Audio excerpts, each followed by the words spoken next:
자, 우리 지지정 토론 네 분이 나오셨는데요. 우리 박상욱 서울대 교수님 나오셨고, 박찬수 스태피 핵심전략연구본부장님 나오셨고, 이상욱 한양대 철학과 교수님 나오셨고, 한선아 전 키스티 원장님이신데 지금 이제 연구위원으로 이렇게 되어 있으시네요. 순서대로 하겠습니다. 우리 박상욱 교수님 먼저 포문을 열어주십시오. 네, 안녕하십니까. 서울대 박상욱입니다. 먼저 존경하는 정성철 원장님 발표 오랜만에 정말 잘 들었습니다. 이 탁월한 경륜과 해안과 통찰이 담긴 진단을 해주셨고, 또 총론부터 강론까지 상세하게 정책을 다뤄주셔서 여기에 어떤 토론을 해도 사족에 불과합니다. 무슨 말을 해야 할지 모르겠습니다.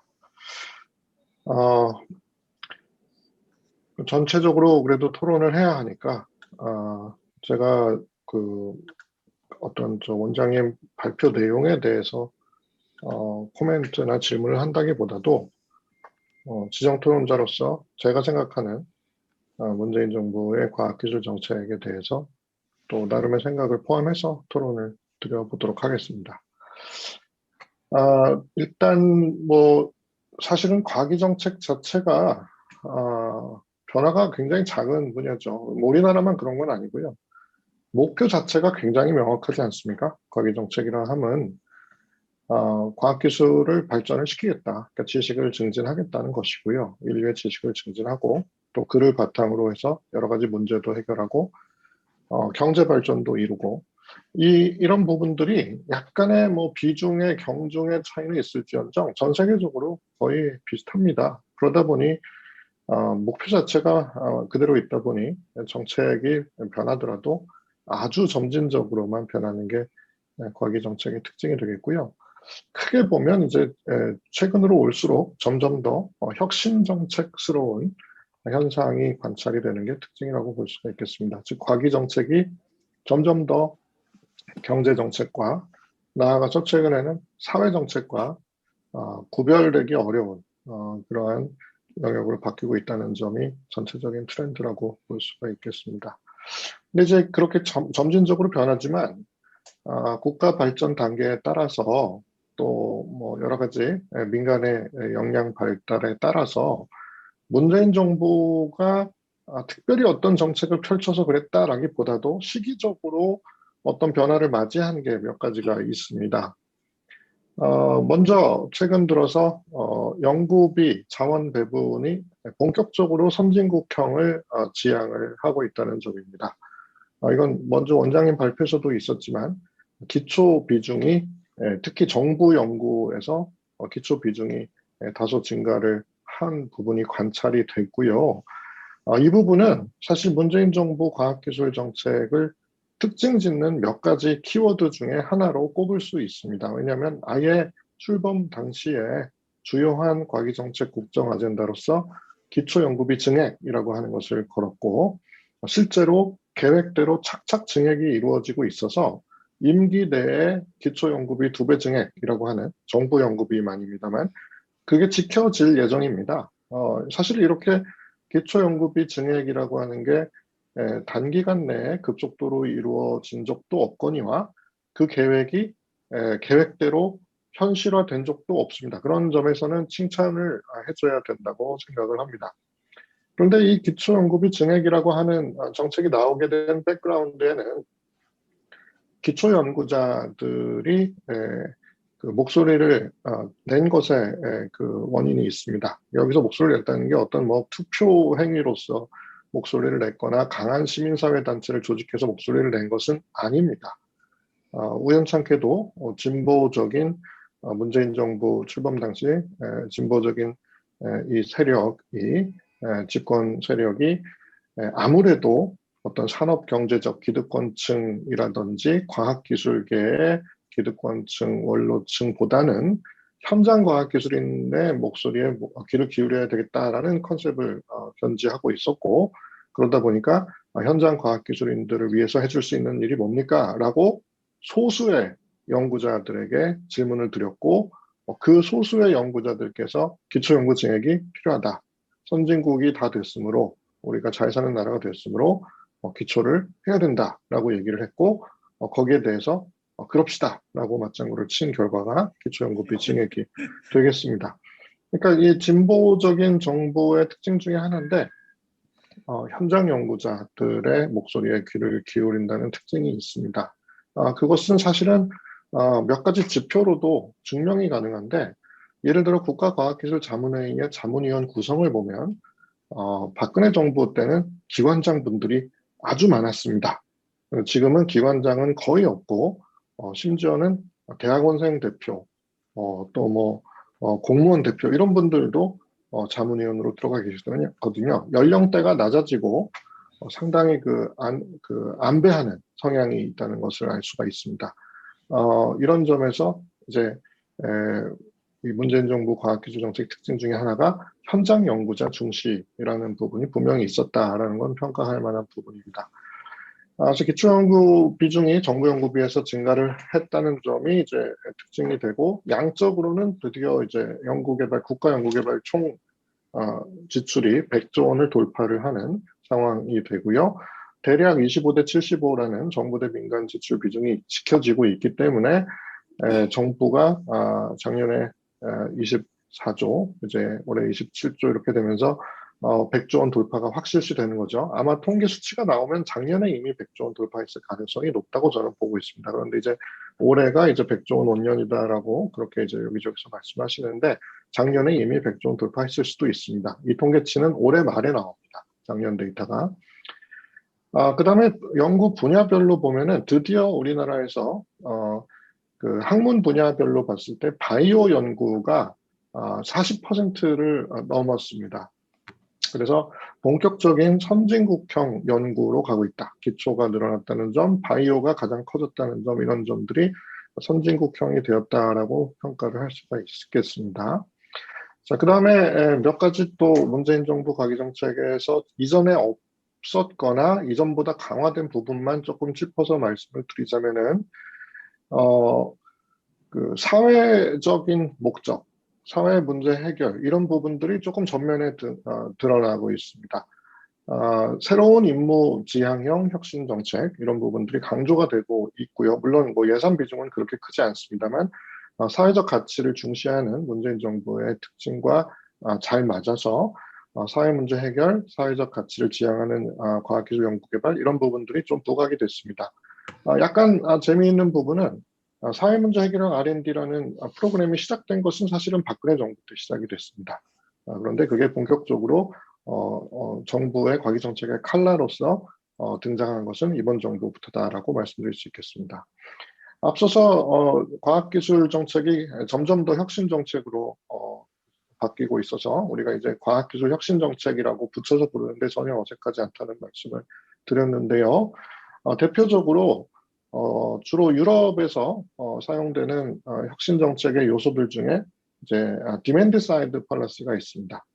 우리가 연구비를 지출해서 R&D를 지원하고 R&D 결과물로 과학적 지식을 산출하는 아웃풋을 강조하는 인풋 중심의 그런 정책뿐 아니라 정부가 어떤 과학기술의 수요자로서 과학기술을 자극한다. 이런 게 이제 디맨드 사이드 펄러시가 되겠는데 이번 정부에서 처음 등장한 게 바로 혁신지향 공공조달입니다. 줄여서 혁신조달, 혁신조달이라는 게 야심차게 준비가 돼서 작년에 정책화가 됐습니다.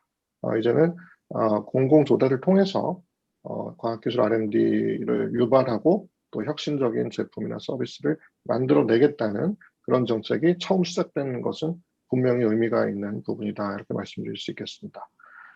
또 최근에 유럽의 이제 과학기술 혁신정책 학계에서 혁신정책 3.0이라고 하는 얘기가 새로운 프레임워크로 제안이 되고 있습니다. 이건 굉장히 최신의 얘기입니다. 왜냐하면 이게 뭐 저널에 아티클로 실린 게 불과 2, 3년 전이거든요.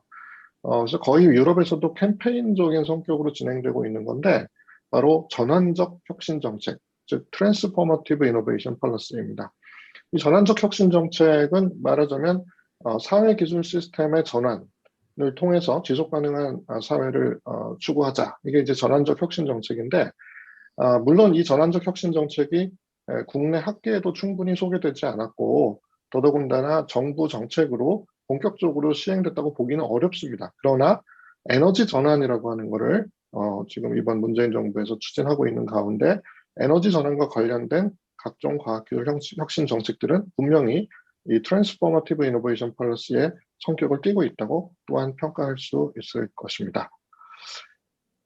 그리고 이제 조금만 더 첨언 드릴 것은 원장님하고 생각이 약간 제가 다른 부분이 있습니다. 약간 다른 부분이 뭐냐면 아주 거시적으로 보면은 과학기술계의 또는 과학기술의 자율성이 대단히 강화되었다라고 저는 평가하고 있습니다.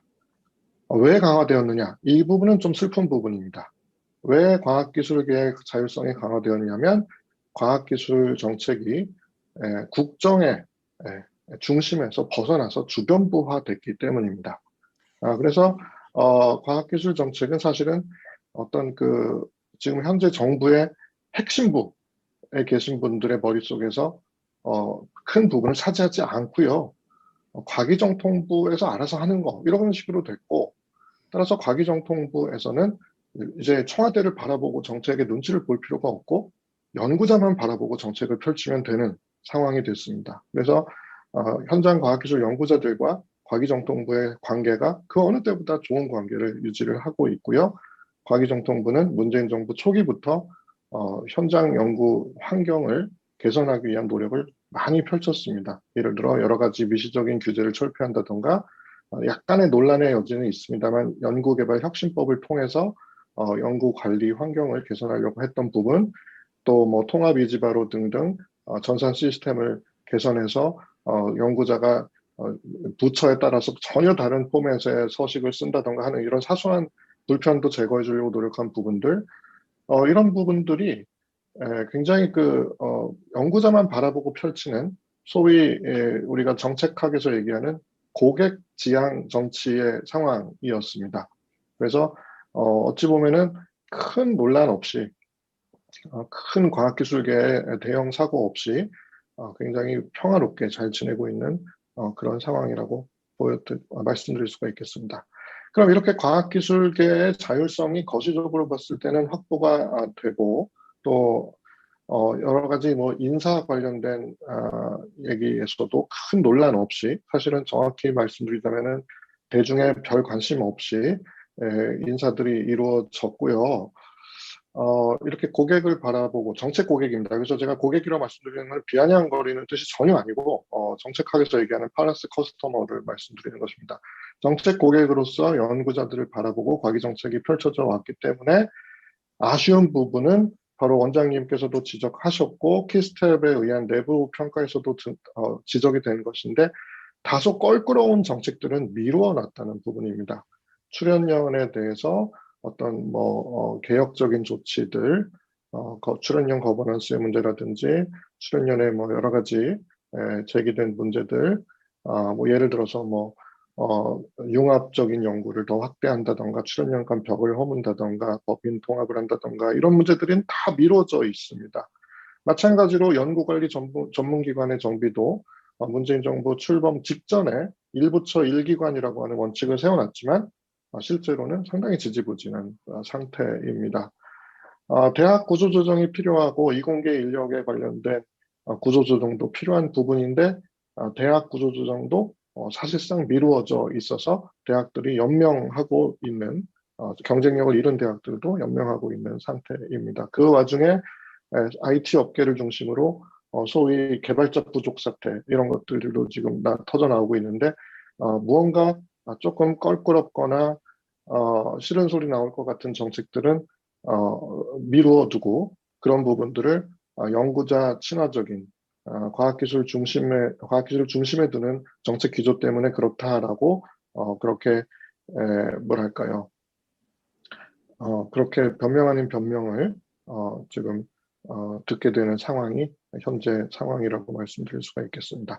자, 그래서 저는 종합적으로 요약해서 말씀드리자면은 우리 국가 발전 단계라든지 뭐 그런 것과 잘 맞물려서 과학기술 혁신 정책이 아주 적절히 잘 진화하고 발전해 왔다는 부분이고요. 과학기술 정책의 품질이라든지 뭐 기본 원칙 이런 부분들은 선진국 대비 부재하거나 부족하지 않다라고 평가를 하고 싶습니다. 그리고 다소 이제 아쉬운 부분도 없지는 않다라고 요약을 해서 말씀드리겠습니다. 네, 이상으로 마치겠습니다. 감사합니다. 예, 교수님 감사합니다. 그러면 교수님 혹시 다음 정부는 뭐 할 일이 없나요? 다음 정부에서 아까 교수님 이번 정부에서 아쉽다고 한 부분들 다음 정부가 할 수 있을까요? 그거 제가 어떻게 알겠습니까? 네. 다음 정부에서는 좀 해야 된다라고 강하게 계속 말씀을 드릴 생각입니다. 기회가 되는 대로요. 네. 그래서 아까 정성실 박사님 그 발제 중에 이렇게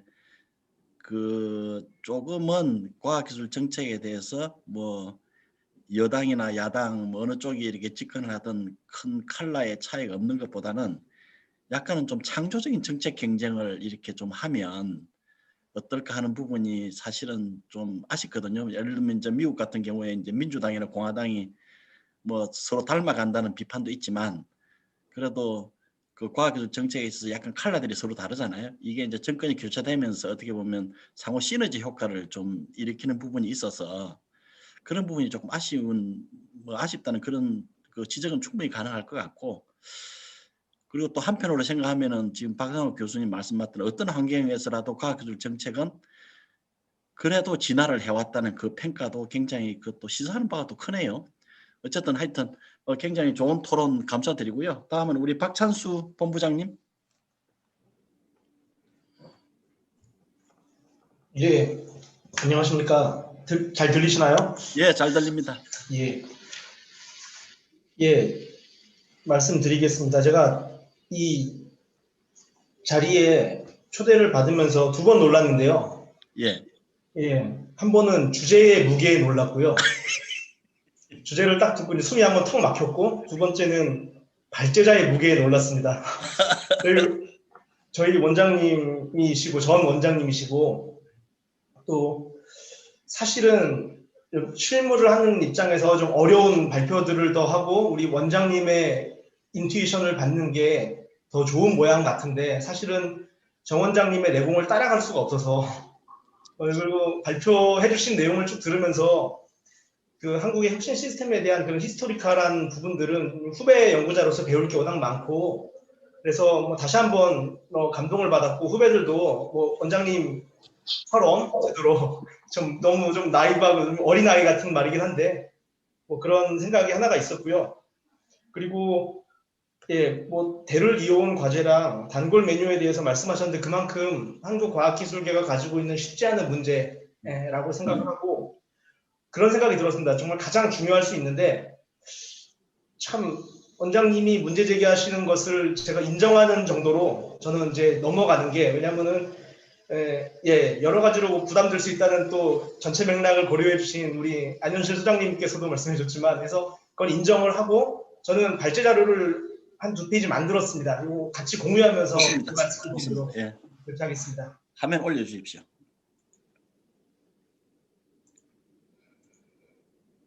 예, 말씀드리도록 하겠습니다. 예, 아까 돌발적 수요에 대한 대응력 문제를 아까 원장님께서 말씀해 주셨고요. 우리가 예. 그런 식의 대응력이 취약하다라는 말씀하셨는데 예, 약간은 비슷하고 약간은 다를 수 있는 말씀입니다. 실물 부분의 외부 충격 19년, 20년에 한 번씩 있었던 게 사실은 굉장히 특별했던 점이라고 생각을 하고요. 그랬는데 우리나라의 반응은 예, 보시다시피 R&D 투자를 확 늘리는 것으로 반응을 했던 것 같습니다. 17년도에 대선이 있었으니까 실제 예산 반영은 19년도부터 문재인 정부라고 볼 수 있겠고 보시면은 19년부터의 연평균 R&D 분야 대정 투자 국가재정운용계획에 나와 있는 것을 보면은 2024년도까지 거의 9%대로 이전보다 3배 가까이 증가한 것을 확인하실 수가 있습니다. 아시겠지만 2000년대 중반 이후로는 20조 원 그러면서 정부 예산입니다. R&D 예산. 20조 원을 계속 얘기했지만은 실제로 20조 원이 넘어서면서부터 30조 원까지가 그냥 너무 짧아지는 그리고 이런 부분들은 지금 아까 말씀드렸던 실물 부분의 충격을 정부가 우선적으로 나서서 이 과학기술이 풀 수 있다, 내지는 풀어줬으면 좋겠다라는 사회적인 공감대라고 최대한 긍정적으로 말씀드린다면 그렇게 말씀드릴 수가 있을 것 같고요.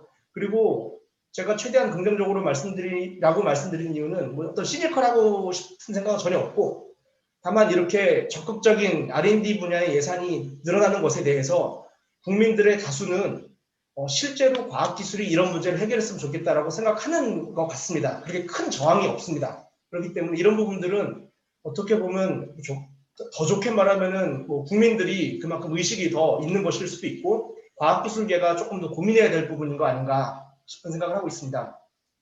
예산 부분에서 말씀을 드렸고, 그 세부 꼭지로 연구자 주도 기초연구 확대라는 부분과 산업혁명, 4차 산업혁명이라는 산업의 혁신성장의 키워드가 있었고, 그리고 이제 기업 R&D, 이렇게 크게 저는 세 가지로 나눠서 예산 규모 관점으로 봤습니다. 아까 박상욱 교수님 말씀하셨는데 저도 이게 안 될 줄 알았습니다. 기초연구 2배 확대가 임기 내에. 근데 지금 분위기로는 될 것 같습니다.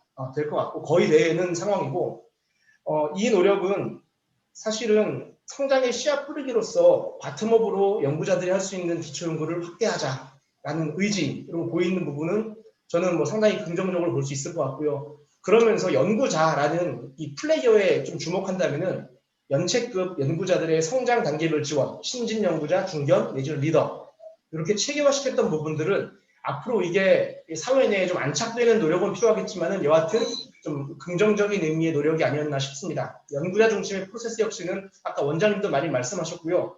뭐 대학 연구에 대한 무슨 상단에 대한 문제 제기라든지 연구 관리, 그리고 뭐 회계 제도, 그리고 이런 것들은 R&D 관리 체계의 전문성, 뭐 아까 원장님께서도 다 말씀하셨던 부분입니다. 이런 부분들과 연결돼 가지고 연구자 자체에 주목하는 요 몇 년 동안의 정책의 시도들이었다라는 부분에서는 긍정적으로 생각할 수 있겠습니다. 다만 추가적으로 고민을 한다면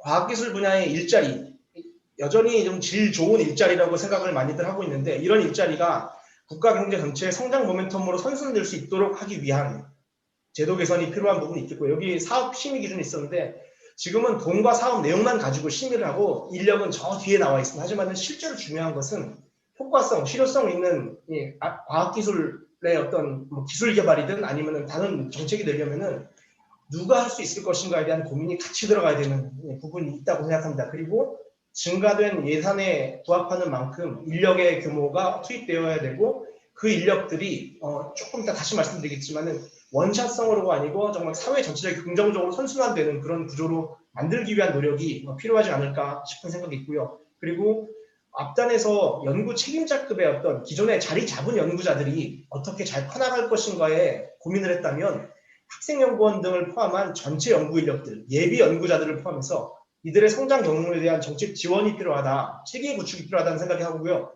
이런 부분들은 사실은 프로세스나 학생연구원들 처우 개선 노력 같은 거는 지난 한 2, 3년 동안 있었습니다. 뭐 많이 있었지만은 사실은 어떤 제도라는 것이 미니멈을 갖추는, 그러니까 이 정도 최소한은 해줘야 돼라는 관점에서의 정책이었다면 이 사람들의 어떤 좀 성장 경로 자체를 고민해주는 공공 차원에서의 노력이 필요하지 않을까라는 생각이 있습니다. 그 다음 산업 쪽에서 말씀을 몇 가지만 드리도록 하겠습니다. 산업 쪽에서는 4차 산업혁명이라는 큰 키워드가 국정과제로부터 쭉 계속 나와 있을 거예요. 과학기술이 독립적으로 있는 게 아니고 과학기술과 4차 산업혁명이 지금 같이 있는 것이 사실 우리의 국정의 현실이었고요. 국가 신성장 동력 정책의 효과성을 높이기 위한 노력이라는 관점에서 본다면은 뭐 저도 사실 그런 생각이 많았고, 맨날 분야가 바뀌고 추진 체계가 바뀌는 그런 거에 대한 연속성의 문제들을 계속적으로 지속해 왔지만은 사실은 저희 원의 홍성주 박사라는 사람이 2017년에 쓴 보고서를 이번에 제가 다시 한번 봤는데요. 보다 보니까 결과적으로는 국가 전략 과학기술 부분에서 성장 동력 발굴은 과학기술의 역할이다 라는 그런 정책의 연속성 관점에서 본다면은 이거는 우리가 뭔가 계속 바뀌고 있다라는 부정적인 것도 있는 동시에, 하지만 문제 자체는 계속 공감을 가지고 있는 게 아닌가라는 생각이 듭니다. 주력 산업을 놓고 보면 우리나라의 산업 이야기인데 철강, 조선, 이게 80년, 90년대 이야기일 거고요.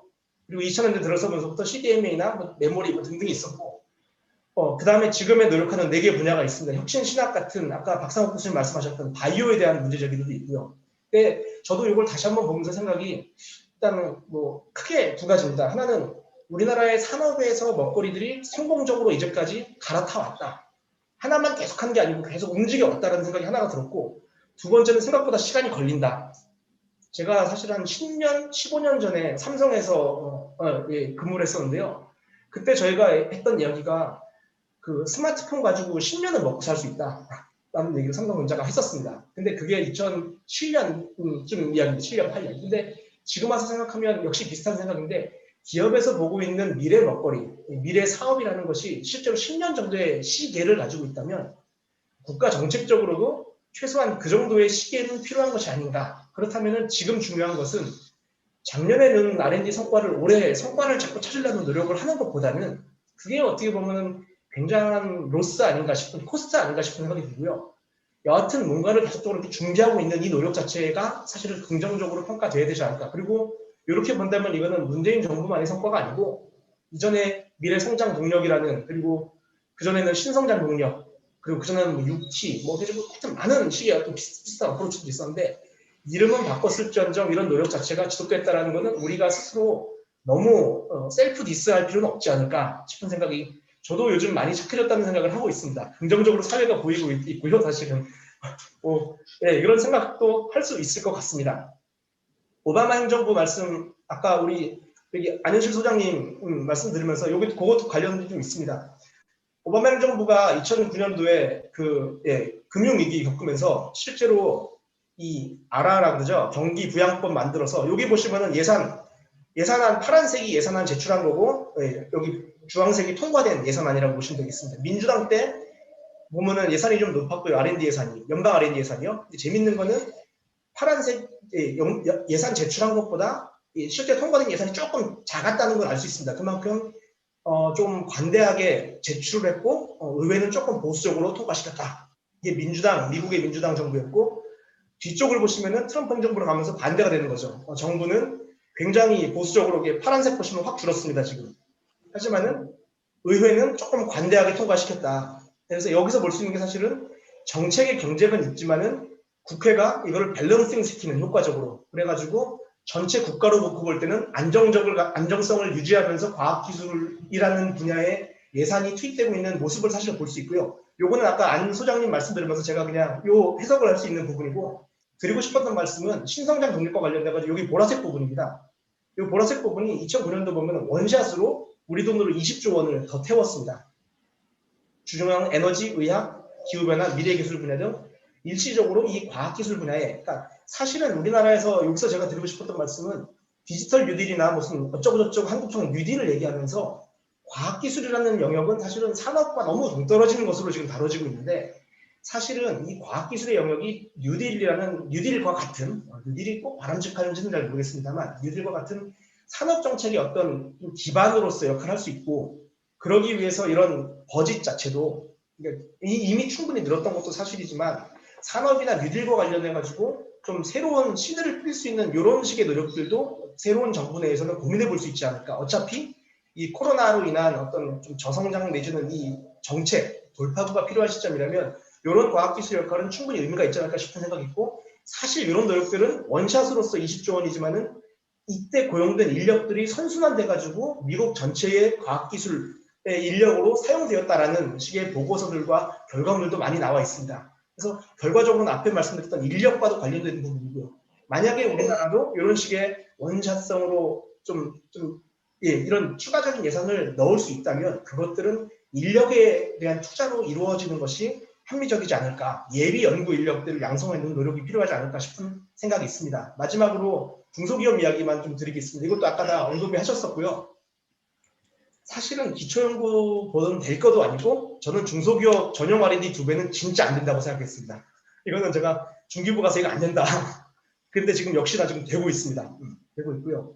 다양한 지원 사업들이 발굴되고 있고, 성장 사다리라는 키워드를 가지고 비어있는 부분들에 이제 다 꼽아 넣으면서 기존에 했던 사업들을 조금 확대시키는 방향으로 가면서 지금 양적 확대는 충분히 지금 되고 있습니다. 그리고 요거는 과학기술 정책보다는 조금 더 넓은 의미의 혁신 정책으로서 과학기술을 어떻게 활용할 것인가를 관련된 부분이고요. 하지만은 사업 단절의 문제는 이거죠. 지금 마스킷은 크게 마련이 되어 있는데 중간중간에 개별적으로 컴포넌트들이 지금 홀딩이 돼버리는, 그렇기 때문에 돈은 집행이 되는데 어떤 기획 자체의 어떤 체계성이나 합리성이 떨어지고 있는, 이게 몇 년 동안의 현실이었습니다. R&D 예타 제도로 대표되는 어떤 제도적인 불비, 약간의 불안전성도 여기 관련된다고 볼 수 있겠고요. 그다음 효과성의 문제는 아시겠지만 정부 R&D 돈만 타먹는 좀비 기업, 스타트업을 하는데 비즈니스랑은 관심이 없고 딱 정부 사업이 요구하는 수준의 어떤 그 수준까지만 딱 시제품 나오고 이제 끝나고 그 시제품 다시 한번 써보서 정부 창업 자금만 받아가지고 하는 이런 식의 효과성에 대한 문제제기는 여전히 있었습니다. 그리고 이런 부분들은 각종 언론에서도 이 돈은 계속 늘어나는데 이게 정말 능력이 있는, 역량이 있는 수혜기업, 잠재의 수혜기업이 불충분하기 때문에 이런 주변 생태계, 부정적인 의미에서 주변 생태계만 자꾸 늘어난다, 이런 식의 좀 자극적인 기사들로 많이 나왔었고요. 그렇기 때문에 기왕에 중소기업 관련된 키워드를 중기부로 격상시키면서 다 몰았다면은 전체적인 마스터 플랜 속에서 이 과학기술 정책과 기업 대상의 혁신 정책이, 그리고 앞에 건 사실 산업 대상의 혁신 정책이라고 보시면 되겠습니다. 그래서 기업 대상의 혁신 정책이 좀 아우러지는 통합적인 아젠다나 마스터 플랜이 사실은 필요한 게 아닌가. 그리고 거기에서 과학기술의 역할을 찾는 노력이 필요하다고 생각을 하고요. 그다음 기타 부분이 있었는데 이거는 사실 하나하나가 굉장히 큰 이야기인데 그냥 너무 짧게만 그냥 말씀드리겠습니다. 사실은 불완전한 예산권이긴 하지만 혁신본부 만들면서 사실은 노력을 많이 했습니다. 그리고 연구행정 간소화 노력은 아까 두 분 원장님과 박상욱 교수님 많이 말씀하셨고, 소통 노력도 생각보다는 상당히 많이 있었던 것으로 보입니다. 그리고 출연연 R&R, 그리고 중기 인력 운영 계획 속에서 출연연의 역할 자체를 찾으려는 노력도 제가 보기에는 상당히 긍정적으로 보이고요. 상당히 긍정적인 부분 중심으로 말씀드렸지만은 실효성 부분에서는 이 모든 것들이 조금 더 안정적으로 좀 더 지나가 봐야지 우리가 효과를 본격적으로 논하줄 수 있지 않을까. 지금 단계에서 어떤 상당히 투입 관점입니다. 제가 드리는 말씀이. 그래서 사실 제목 자체가 사실 투입으로 시작했었는데요. 원래 제가 2페이지짜리가요. 근데 그런 관점이 있고요. 마지막으로 투입은 잘했던 것 같습니다. 언제 쓰일지는 모르겠지만 여하튼 필요할 때 우리가 쓸 수 있는 과학기술 쪽의 예산을 확보하지 못해서 생기는 문제도 있기 때문에 하여튼 적극적으로 뭔가 인풋을 확보하려는 노력이 있었고, 이런 식의 전략성을 강화하는 노력도 있었는데, 이런 부분들이 과학기술 분야의 성과로 다 나타나고, 그리고 이제 국가 전체로 산업과 기술, 기업 쪽으로 좀 확산시키려는 노력이 사실은 차기 정부의 도전 과제가 돼야 되지 않을까 싶은 되게 좀 당연한 말씀으로 제 토론 내용을 발표를 마치도록 하겠습니다. 감사합니다. 예, 우리 박 본부장님 수고하셨고요. 사실 문재인 정부에서 발생한 어떤 일본의 어떤 소부장과 관련한 수출 규제, 그리고 또 코로나라는 예상치 못한 어떤 사태 발생, 이 두 부분이 굉장히 악재임에도 불구하고 과학기술 정책 측면에서는 악재 속에 축복이 된 것 같아요. 그래서 문재인 정부 입장에서는 그런 외적 환경조차도 어떻게 보면은 과학기술 정책에 있어 가지고 뭔가 좀 투자를 늘리고 이렇게 국가 미래를 대비하는 쪽에 좀 긍정적으로 이렇게 피드백한 측면이 있는데, 그 수혜를 누가 받을까를 생각해 보니까 요 다음 정부하고 다음 정부가 그 혜택을 받을 것 같아요.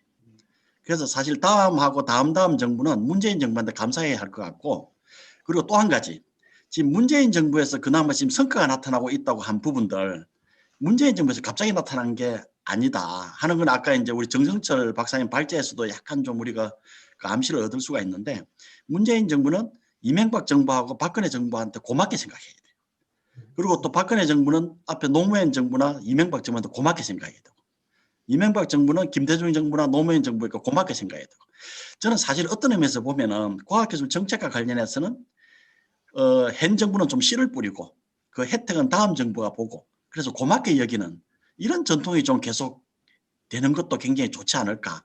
근데 다들 자기 현 정부에서 자기가 다 잘된 거는 자기가 했다 그러고 못된 거는 전 정부 탓이라고 그러고, 그래서 이런 부분은 사실은 과학기술 정책 쪽에서 좀 지양되면 좋지 않을까 하는 생각을 우리 정선철 박사님 발제, 아까 박상욱 교수님 토론, 그리고 우리 박찬수 본부장님 토론에서 제가 얻을 수 있는 하나의 떠오른 메시지였습니다.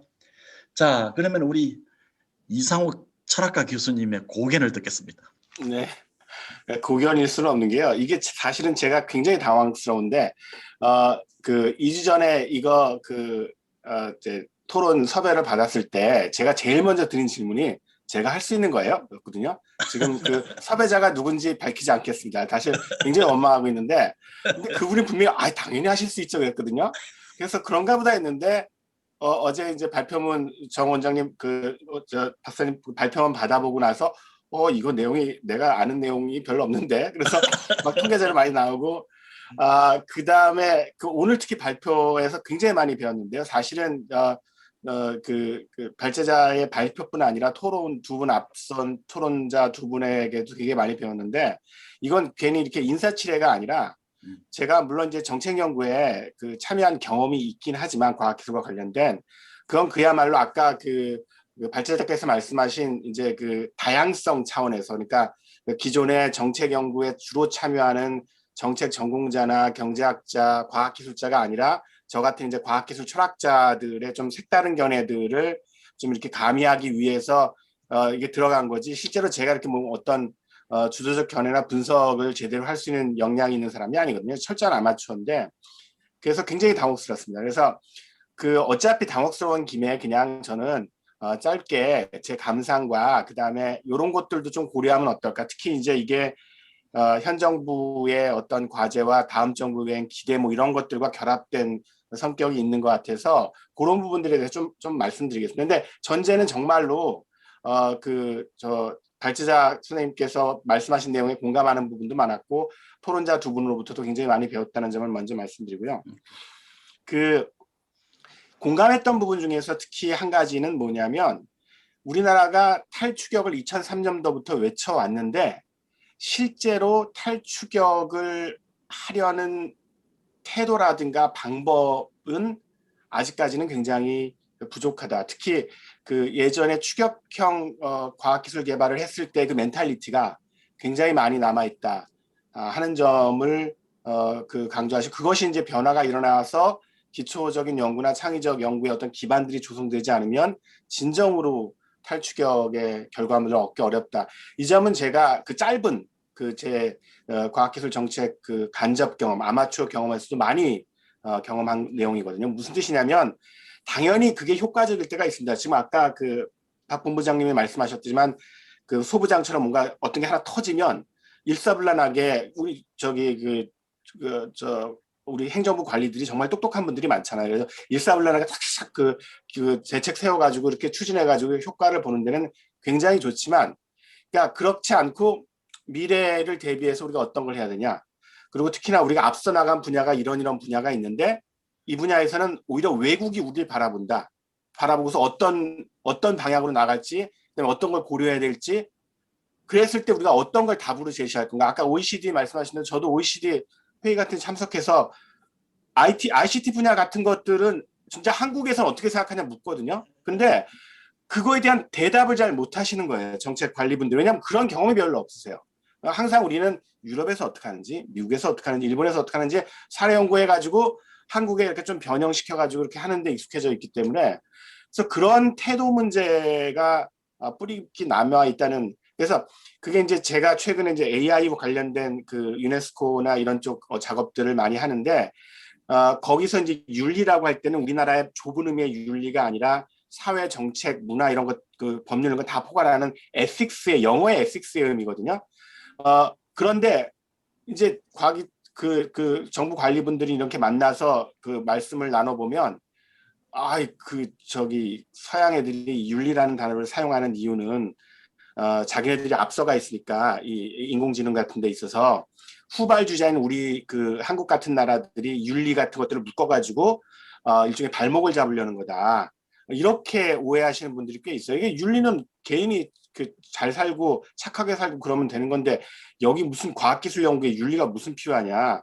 근데 이제 그런 생각 자체가 아직까지도 추격형 개발 단계에 묶여 있다는 생각이거든요. 그래서 정말로 공감을 많이 했던 부분은, 우리가 박 교수님도 말씀하시고 박 본부장님도 말씀하시고 기초 연구에 대한 투자도 굉장히 늘어나고 있고, 그다음에 전반적으로 사회 문제 해결형, 아까 저 수요자를 고려하는 그리고 이렇게 정책 아젠다를 이렇게 찾아내서 거기에 관련된 과학기술 연구를 하려는, 그러니까 상당히 선진적인 모습들을 많이 보여주고 있는데요. 과학기술 정책에 있어서는 아까 발제자께서 강조하신 혁신형 연구, 진정으로 앞서 나가는 연구를 하기 위해서 필요한 통합적인 사고 능력, 그리고 우리가 정말로 국제사회에서 우리가 답을 제시하고 따라와라.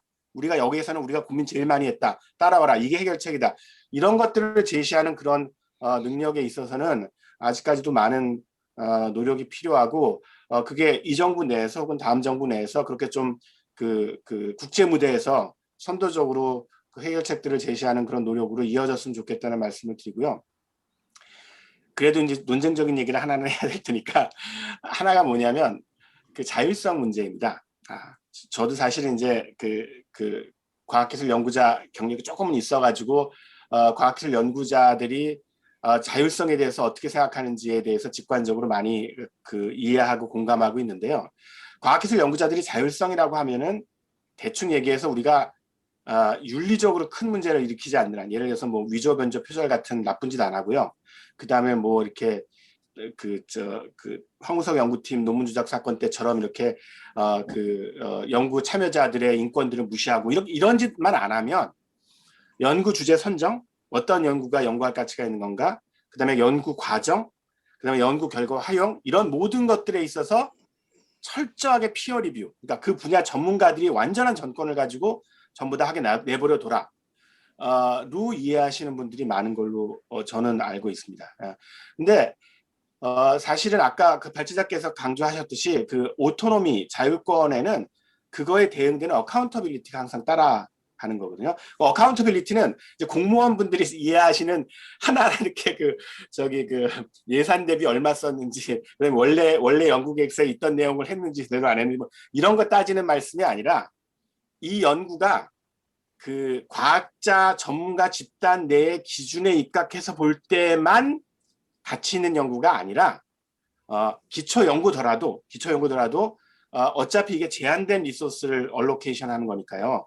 그러니까 이게 우리 국가의 연구개발 발전이나 아까 여러분이 강조하신 지식 확산, 이런 어떤 전체 차원을 놓고 봐도 가치 있는 연구라는 점을 설득하고, 그다음에 이해시키고, 그다음에 나중에 그 연구 결과에 대해서 해명하고 하려는 그런 노력들을 하는 한 해, 그런 전제 조건 하에서의 오토노미이거든요. 그러니까 그냥 이만큼 예산 주고 그다음에 전부 다 연구자들이 알아서 해라라는 오토노미는 아니라고 저는 이해를 하고 있고요. 그랬을 때는 사실은 연구자분들께서 이렇게 기초 연구에 대한 예산들이 늘어나고 그랬을 때, 제가 혹시 오해할까 봐 말씀드리는데, 그 예전의 연구 전통 뭐냐면, 네 기초 연구에서 무슨 소자가 나오는지 써라. 옛날엔 그랬다고 하더라고요. 키스트 같은 데서. 그런 얘기를 말씀드리는 건 아닙니다. 그러니까 거기서 어카운티빌리티라는 게, 네가 기초 연구를 X를 하는데 거기서 돈이 어떤 게 벌릴지, 무슨 소자가 나올지를 하나하나 지적하라는 뜻이 아니라, 이 연구의 대체적인 가치들을 지식의 차원에서, 국가 연구 자원의 차원에서 해명하고, 거기에 대해서 누가 질문하거나 그러면 성내지 마시고 설득시키려고 노력하고 설명하려고 노력하는 그런 태도, 그런 태도가 같이 있으면 좋지 않을까, 그런 생각들을 해봅니다. 네, 이상입니다. 많이 배웠습니다. 감사합니다. 예, 우리 이상우 교수님께서 이 철학적으로 말씀을 하셨기 때문에 제가 뭐 별달리 이렇게 토를 달 수 있는 여지가 없습니다. 그래서 참 철학자의 토론은 이렇게 시비를 붙기가 굉장히 힘들다 하는 이런 또 생각을 하기 때문에, 맨 마지막입니다. 맨 마지막에 우리 한선아 박사님이신데, 아마 박근혜 정부 때 연구원 원장을 하신 것 같고, 그다음에 이제 문재인 정부에서 또 국가과학기술연구회에 또 중요한 포스트를 맡고 계시다가 지금 이제 다시 또 연구 현장으로 돌아가셨는데, 우리 한선아 박사님의 코멘트를 듣겠습니다. 예, 감사합니다. 제가 오늘 정성철 박사님 발표를 쭉 듣다 보니까 지난 정부 교체기 즈음에서 과실련에서 했던 포럼 하나가 생각이 났어요. 그때도 제가 이제 토론자로 나갔는데, 우리 앞에 계신 우리 안현실 위원께서 그때 그 토론 다 끝난 다음에 말미에 무슨 말씀을 하셨냐면요. 똑같은 일을 반복하면서 다른 결과를 바라는 건 정말 미친 짓이다. 이런 말씀을 하셨거든요. 근데 오늘도 역시 5년이 지났지만 결국 우리는 계속해서 똑같은 문제를 가지고 머리를 싸매고 이게 문제야, 이게 문제야 이러고만 있는 게 아닌가 하는 생각이 들어서 좀 안타깝기도 하고 이게 왜 정말 바뀌지 않는 걸까 하는 그런 좀 절망스러운 느낌도 들었습니다. 일단 그 정부, 문재인 정부의 그 정책 기조에 대해서 말씀을 드리면요. 저는 이번 정부의 그 핵심적인 과학기술 정책에서 핵심적인 키워드는 사람 중심의 과학기술 정책을 하겠다라는 것이 가장 차별화되었던 이야기라고 생각을 해요. 그런데 사람이라는 건 너무나 범위가 넓잖아요. 과연 누구를 사람으로 보는 걸까? 좀 궁금했었는데 이걸 열어보니까 이 사람이라는 것이 소외된 사람, 청년 과학자, 신진 과학자, 물론 중요하죠. 여성 과학자, 여성이니까 물론 중요합니다. 중요하지만 사실은 사람 중심의 과학기술 정책을 펼쳐야 됐을 때 핵심적으로 봐야 됐을 것은 정말 우수한 연구자들을 핵심적으로 들여다봤어야겠다. 과학이라는 것은 누구나 다 알다시피 정말 1%가 이끌어 나가는 학문입니다. 정말 잘하시는 분들이 그 사람들의 그 지니어스를 가지고 이끌어 나갈 수 있게 지원을 해 주어야 성공을 하는 것이지, 그 오밀조밀한 사람들이 손잡고 아무리 뛰어봐야 사실은 그 천재의 1% 영감을 따라가지 못하는 부분이 저는 과학기술 분야라고 생각을 하거든요.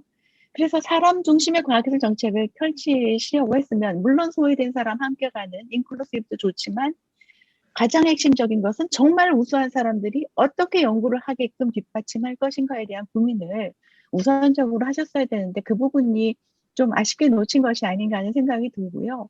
차기 정부에서는 그 부분은 정말 확실히 좀 해주셨으면 좋겠어요. 과학기술은 정말 훌륭한 사람들이 정말 우수한 성과를 내도록 밀어주는 것이 절반은 거기에 핵심을 두고 나머지 절반 가지고 나머지를 해야 되는 것이 맞다. 물론 그 절반에 끼지 못하는 분들은 속상하실 수 있겠으나 낄 수 있다라는 생각을 가지고 또 열심히 하는 분들도 그 밑에 얼마든지 계실 수가 있기 때문에요. 그 부분이 굉장히 중요하다라고 생각을 합니다. 그 이외에도 무슨 혁신본부 부활했다라고 아주 굉장히 그 자랑을 하셨지만 사실은 혁신본부 처음에 생겼을 때는 그 혁신본부가 부총리 산하 부처의 혁신본부였어요. 그때 혁신본부 장과 지금 똑같은 권한을 가진 장관이 계신 곳의 혁신본부의 차관급은 사실은 역량이 다를 수밖에 없거든요. 이 문제도 사실은 제대로 혁신본부가 본부처의 어떤 국가 R&D를 이끌고 나가려면은 반드시 짚고 넘어가야 될 문제다. 완벽한 부활은 아니었다라고 조금 편지를 걸고 싶습니다.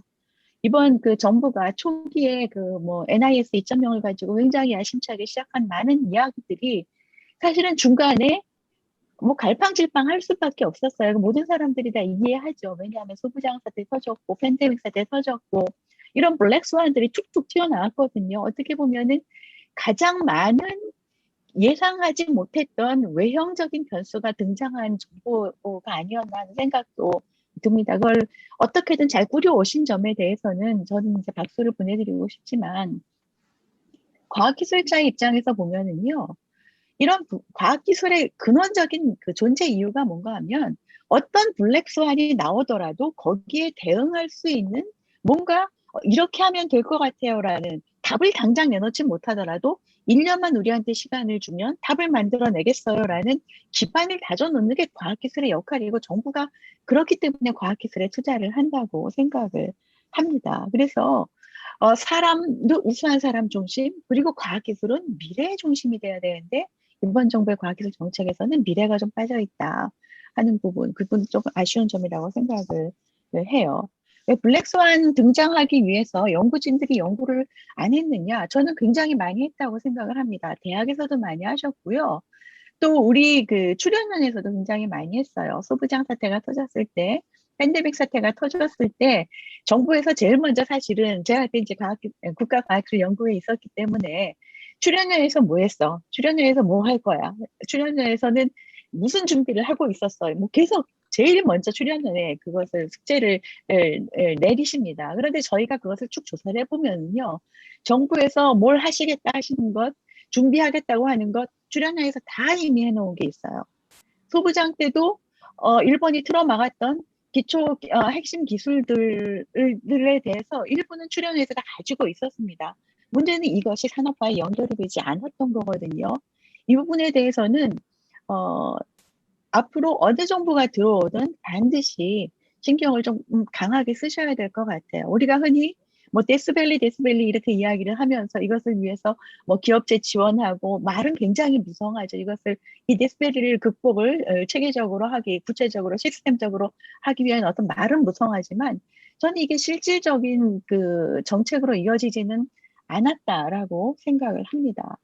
출연료에서 원천 기술을 개발을 해서 99.69급의 불소를 불합소를 생산할 수 있는 기술을 가지고 있어요. 근데 이것을 그것과 동일한 퀄리티를 가지고 생산하고 하는 것은 또 전혀 다른 이야기거든요. 그래서 이 중간을 이어주게 하는, 그래서 실험실의 프로토타입이 아니라 대량 생산을 하기 위한 어떤 그 연구와 산업체, 그 중간 연구, 그게 굉장히 필요한데 이것은 투자도 굉장히 많이 필요해요. 1억, 2억 준다고 할 수 있는 것도 아니고 10억, 20억을 투자한다고 할 수 있는 일도 저는 아니라고 봅니다. 그래서 이 부분에 대해서 조금 더 심각하게 생각을 해보아야 하지 않을까 하는 말씀을 조금 드리고 싶고요. 또 출연연에서 이런 숙제에 대한 우리 이런 거 하고 있었어요라고 내놓을 수 있었던 이유가 다들 그 비하인드 스토리를 들어보면은 이거 2명이 10년에 한 연구예요. 한 팀을 그냥 내버려 뒀더니 이런 연구를 해서 가지고 있었어요. 이렇게 나오거든요. 그래서 출연연에 한 10%에서 20% 정도는 이렇게 꾸준하게 연구를 할 수 있는 룸을 저는 주어야 된다고 생각을 해요. 근데 그때 제가 있을 때 아레나의 수립을 같이 이제 제가 마무리를 짓고 나올 수가 있었는데요. 사실 아레날이 너무나 타이트하게 100% 틀이 짜여져 있습니다. 거기서 한치도 밖으로 나갈 수 있는 여유가 없어요. 이렇게 되면 사실은 출연연의 크리에이티비티 그리고 본질적인 자율성은 저는 많이 훼손이 된다라고 보거든요. 그래서 한 20% 정도는 정말 출연연 내부에서 블록 펀딩을 주어서 무슨 연구든 지원하고 싶은 거 지원하고 새로 하고 싶은 거 해보게 하게끔 하는 그런 자율성이 좀 필요하다라는 말씀을 드리고 싶습니다.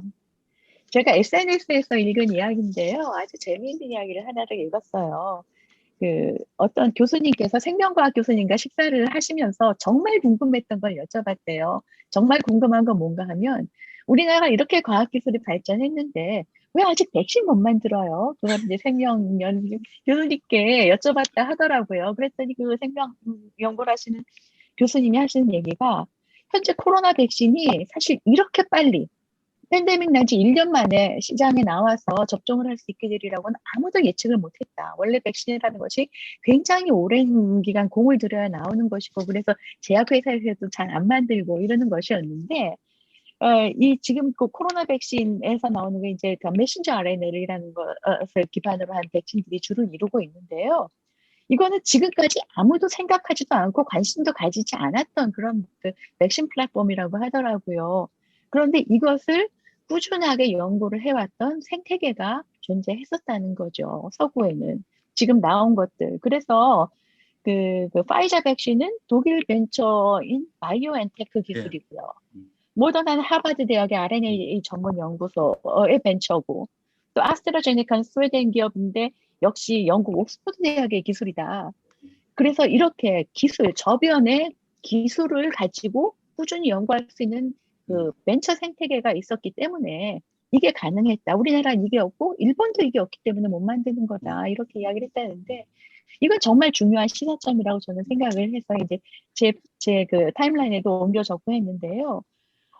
근데 이게 정부에서 지원하고 정부에서 돈 나눠준다고 생각하지 안 될 것 같아요. 정부에서 안 되고 어떻게 정부에서 정말 이런 기술적인 그 투자가 지속적으로 일어날 수 있게 생태계를 만들어줄 수 있을 것인가에 대한 고민을 좀 해봐야 될 때다. 그러니까 우리나라도 이제 뭐 과학 우위 기술 10위인데 그래야 될 때가 되지 않았나 하는 생각이 들고요. 항상 정부 개편할 때 되면 정부 교체 시기가 되면 거버넌스 이야기 항상 나옵니다. 그래서 저도 지금 거버넌스 이야기 조금 하고 싶은데요. 저는 이 거버넌스의 그 핵심은 과감한 권한 이양이 되어야 한다라고 생각을 해요. 그래서 사실은 지금 그 과기부 산하에 있는 혁신본부도 장관급으로 좀 격상시켜서 뭐 MB 정부 때 있었던 일이지만 사실은 국가과학기술위원회라는 것을 잘 갖고 와서 정부 R&D를 정말 부처에 그때도 물론 뭐 부처에서 파견 나오신 분들이 입김을 불어넣긴 했지만 그래도 가장 좀 자유롭게 볼 수 있었던 때가 아니었나 싶어서 그런 것도 한번 좀 고민해 보실 필요가 있을 것 같다라는 생각이 들고요.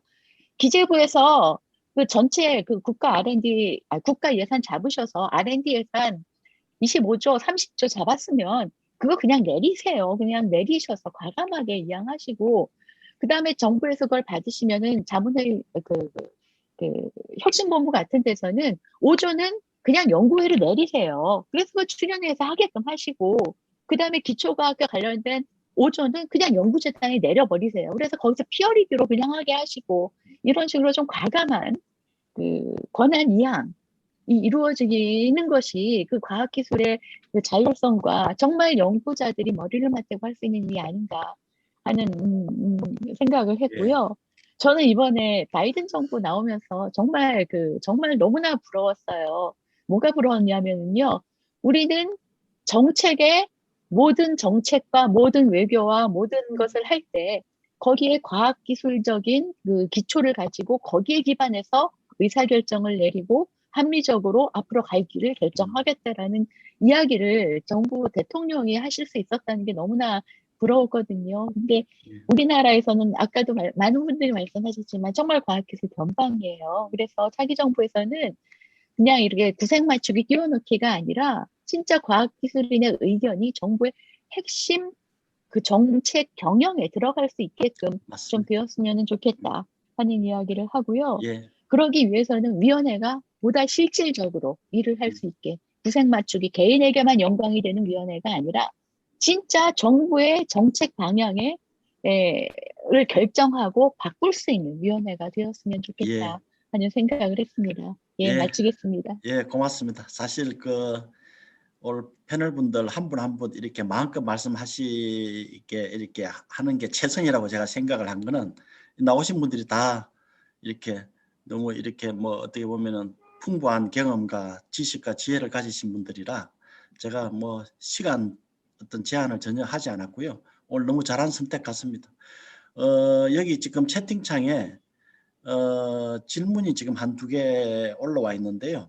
우리 정성철 박사님께서 뭐 답변하셔야 될 것 같아요. 하나는 아까 발제 말미에 다양성, 수용성, 개방성 어떤 창의적인 핵심 생태계를 위해서 다양성, 수용성, 개방성을 강조하셨는데 어떤 그런 다양성, 수용성, 개방성 정책을 대표하는 어떤 선진국의 어떤 정책 사례 뭐 아시면 좀 설명해 달라는 게 하나 있었고요.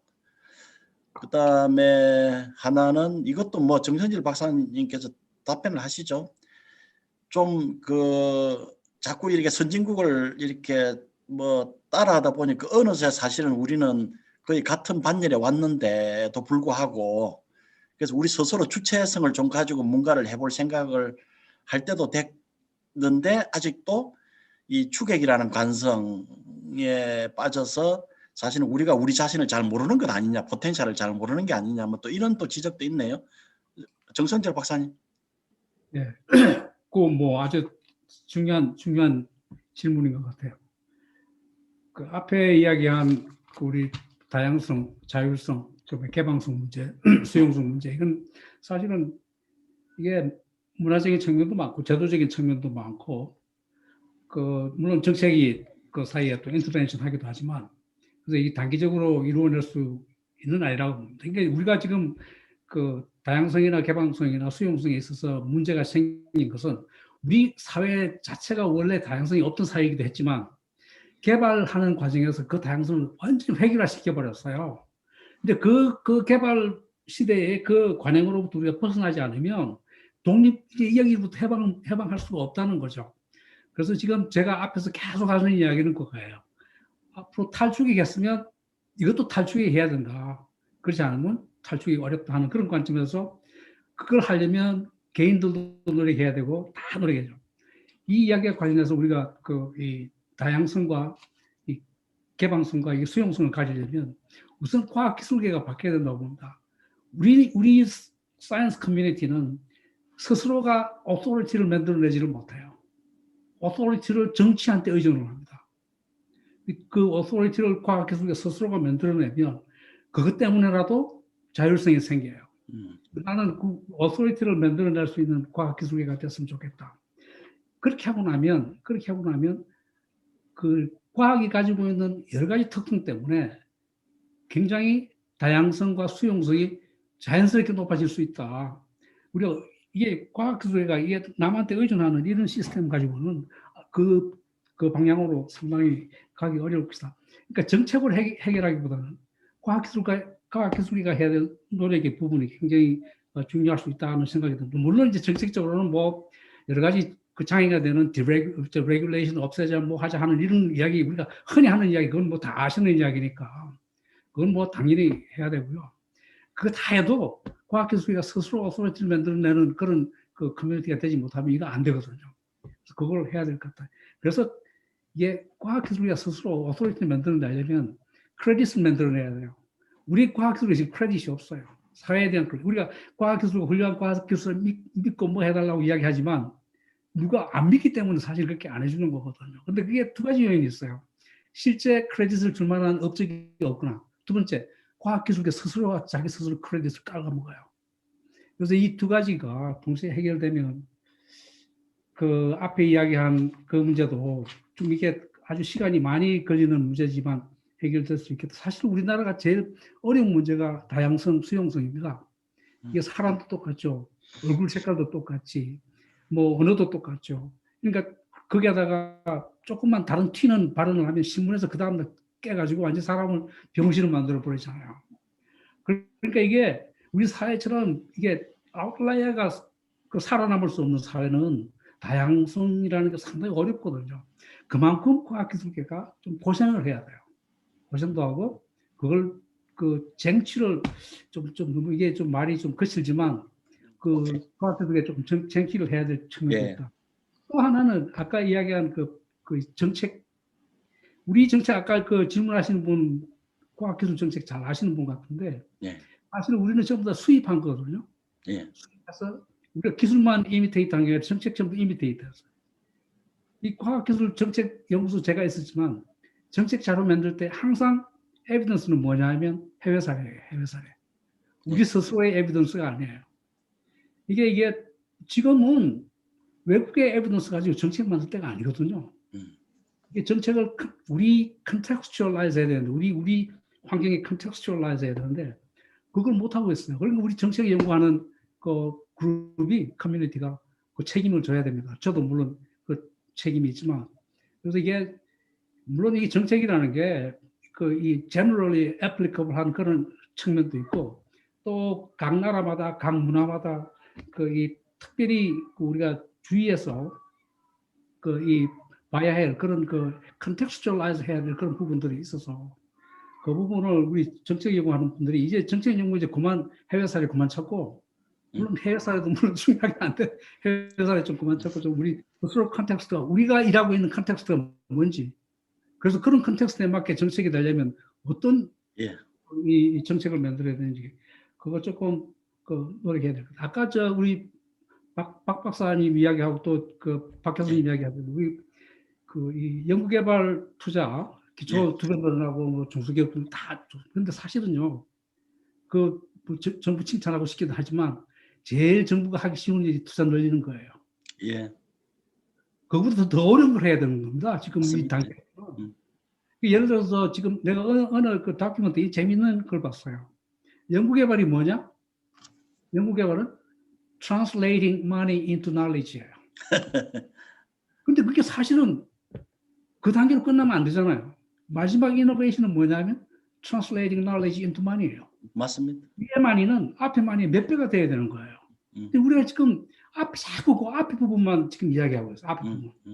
translating money into knowledge. 그래서 이게 우리가 좀 그것보다 한 발짝 더 나가야 된다 하는 그런 예. 차원. 그래요. 너무 마지막 그 비유가 너무 재밌네요. 그 앞에 머니는 아마 for science 같고요. 뒤에 머니는 for technology 같습니다. 어쨌든 간에 뭐 아주 좋은 비유를 해주신 것 같고요. 오늘 우리 이 주제를 보시고 사실은 좀 당황하셨을 것 같아요. 다 현직에 계신 분들이고 우리 지금 김영호 대표님 지금 우리 교수님 지금 아마 안 들어오신 것 같은데요. 지금 아마 유튜브에 계신 것 같은데 제가 아마 마무리를 해야 될 것 같고요. 그 문재인 정부가 못한 걸 다음 정부에서는 어떻게 할 것인가 지금 이 차원이 아니고요. 제가 아까 우리 한선아 박사님 말씀을 쭉 들으면서 지금까지 대한민국 건국 이후에 모든 정부가 못했던 것을 다음 정부는 좀 하나 해줬으면 좋겠다. 딱 한 가지. 뭐 다른 것도 아니고요. 아까 우리 정선철 박사님 authority 말씀하셨죠. 뭐 적극 찬동하고요. 그 다음에 아까 질문 중에서 주체성 이야기도 나왔죠. 그거 적극 찬성하고요. 근데 그 authority라든지 주체성이 어디서 나오는가? 결국 자율성에서 나오겠죠. 근데 그 자율성은 파워 시프트잖아요. 권력 이양입니다. 그걸 이렇게 정부가 쥐고 또 관료가 쥐고 흔드는 한 자율성이라는 것은 그 허울 좋은 그냥 어떻게 보면 가면에 불과한 거고 아까 우리 박상욱 교수님께서 슬픈 자율성이 문재인 정부 하에서 주어졌다. 사실 뭐 좀 뒤집어 보면 약간 시니컬한 표현이지만 일단 대통령 입장에서 뭐 사이언스에 대한 관심이 사실 없는 거죠. 모르겠어요. 그 노무현 정부에서 항우석 사태에서 워낙 충격을 받으셔서 그런지 그 당시 비서실장 하시면서 하여튼 지금 사이언스에 대한 그게 없으신 것 같고 그냥 좀 사고만 안 일으키고 조용히 있었으면 좋겠다는 그 생각이신지 그렇게 되면 그 파워가 과학기술 정보통신부로 가잖아요.